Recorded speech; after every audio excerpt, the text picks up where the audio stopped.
Trump के proposed tariffs. ये tariffs क्या है सर जिसकी इतनी चर्चा होती है कि ट्रंप एडमिनिस्ट्रेशन टैरिफ लगाने जा रहा है, प्रपोज टैरिफ लगाने जा रहा है। उसका सरल मैं एक उदाहरण के माध्यम से आपको समझाना चाहूंगा।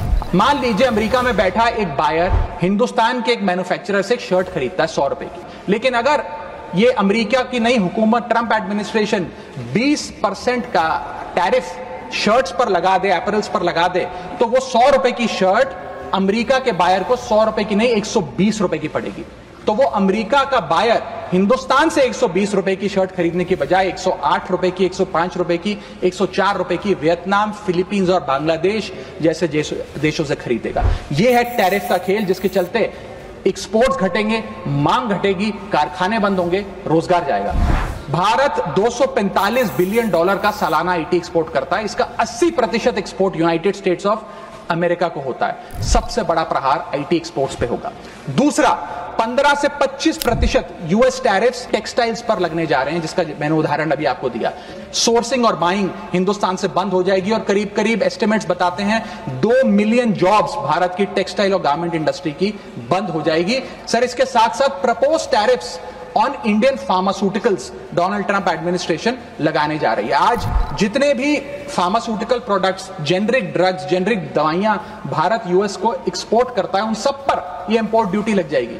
मैं आपको बताना चाहूंगा 40% यूएसए की जितनी खपत है उसके 40% जेनरिक दवाइयां और ड्रग्स भारत सप्लाई करता है। तो इतना बड़ा प्रहार भारत की इंडियन फार्मा इंडस्ट्री पे होने जा रहा है, जिसके चलते रेवेन्यू लॉसेस और जॉब लॉसेस होने जा रहे हैं। तीसरा point, proposed 25% US tariff on Indian auto companies, जिसके चलते $14 बिलियन का ट्रेड इंपैक्ट होने जा रहा है। और इसके चलते भारत में मैन्युफैक्चर हो रही ऑटोमोबाइल्स की डिमांड घटेगी, एक्सपोर्ट घटेगा, कारखाने बंद हो गए और 10 लाख से ज्यादा लोगों की नौकरियां जा सकती हैं। सर, चौथा और महत्वपूर्ण पॉइंट, एक बहुत बड़ी बेरोजगारों की फौज भारत की ऑलरेडी बेरोजगार फौज में जुड़ जाएगी।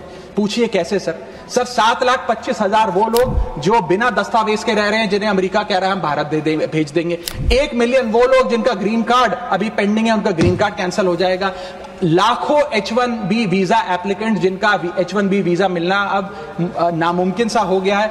और उसके अतिरिक्त भारत में जो टेक्सटाइल्स, फार्मा, आईटी और ऑटोमोबाइल इंडस्ट्री है उसमें जॉब ले ऑफ्स होंगे। यानी कि इन लाखों लोगों की एक जो अनएम्प्लॉयड लोगों की फौज भारत आकर भारत की ऑलरेडी अनएम्प्लॉयड लोगों की फौज में जुड़ जाएगी। कैसे इस अनएम्प्लॉयमेंट और अंडर एम्प्लॉयमेंट का सामना करेंगे? सर, मेरा आखिरी पॉइंट वो ये है सर कि भारत की फॉरेन इनवर्ड रेमिटेंसेस घट जाएंगी, भारत का फॉरेक्स रिजर्व्स घटेगा। सर, वर्ष 2024 में डॉक्यूमेंटेड एंड अनडॉक्यूमेंटेड भारतीय, प्रवासी भारतीय जो यूएस में रहते हैं, उन्होंने कुल मिलाकर $111 बिलियन भारत भेजे। यानी कि वहां पर जो आदमी रहता है वो कमाई करता है, वो पैसा हिंदुस्तान भेजता है ताकि हिंदुस्तान में जो उसका परिवार, बूढ़े माँ बाप, बीवी, बच्चे, भाई बहन हैं, वो सम्मानजनक जीवन जी सकें। जब उनकी नौकरियां ही नहीं रहेंगी, जब वो पैसा ही नहीं कमाएंगे, तो वो क्या पैसा भेजेंगे? जब वो पैसा नहीं भेजेंगे तो भारत के फॉरेक्स रिजर्व्स घटेंगे और फॉरेक्स रिजर्व्स घटने की वजह से रुपया और कमजोर होगा और डॉलर और मजबूत होगा। सर, भारत की कॉर्पोरेट टैक्स कलेक्शंस में 3 से 4 हजार करोड़ का नुकसान होने जा रहा है इस ट्रंप एडमिनिस्ट्रेशन के प्रपोज टैरिफ्स की वजह से। और इन्फोसिस, टीसीएस जैसी बड़ी बड़ी कंपनियां अब 80 से 90% अमेरिकी लोगों को नौकरियां देंगी। भारतीय जो H1B वीजा पे वहां काम कर रहे हैं उनको निकालने का काम शुरू होने जा रहा है।